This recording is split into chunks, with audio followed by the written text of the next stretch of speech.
જે દ્વારકાધીશ દર્શક મિત્રો, દ્વારકા ટુડેમાં હું રવિ બારાઈ અને ઓમ થોબાણી આપનું હાર્દિક સ્વાગત કરીએ છીએ. દર્શકો, સમાચારમાં પાછલા એક અઠવાડિયાથી તમે જોઈ રહ્યા છો કે દ્વારકાના દરિયાકાંઠે અમે એક સ્પેશિયલ સ્ટોરી કવરેજ પણ દ્વારકાના દરિયાકાંઠાની આપણી માટે લઈને આવ્યા હતા કે કેટલો સેન્સિટિવ આ દરિયાકાંઠો છે. કરોડોની કિંમતના ડ્રગ્સ બિનવારસુ છેલ્લા એક અઠવાડિયામાં દ્વારકા દેવભૂમિ દ્વારકા પોલીસને મળેલા છે અને એની તપાસ ચાલુ છે.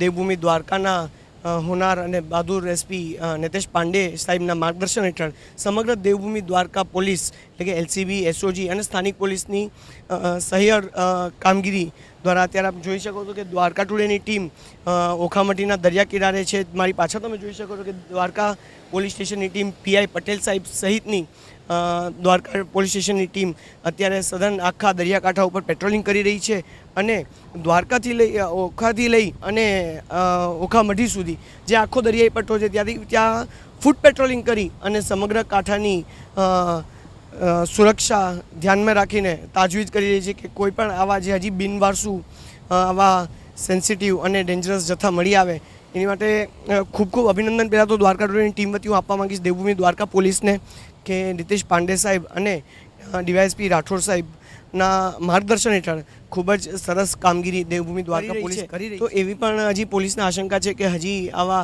નશીલા પદાર્થના બિનવારસુ કન્સાઇનમેન્ટને પેકેજીસ દરિયાકાંઠે મળી શકે એવી શક્યતાઓ છે. એ શક્યતાઓના આધારે દ્વારકા પોલીસ, સમગ્ર જિલ્લા પોલીસ અત્યારે તપાસ કરી રહી છે. સમગ્ર જિલ્લાના દરિયાકાંઠે એકચ્યુઅલી આ પેટ્રોલિંગ અને શોધખોળ ચાલુ છે. તો ફરીથી એક વખત અભિનંદન આપશું દેવભૂમિ દ્વારકા પોલીસને અને ફરીથી આવા જ એક્સક્લુઝિવ રિપોર્ટ સાથે દ્વારકા ટુડેમાં મળતા રહીશું. Thank you. જય દ્વારકાધીશ.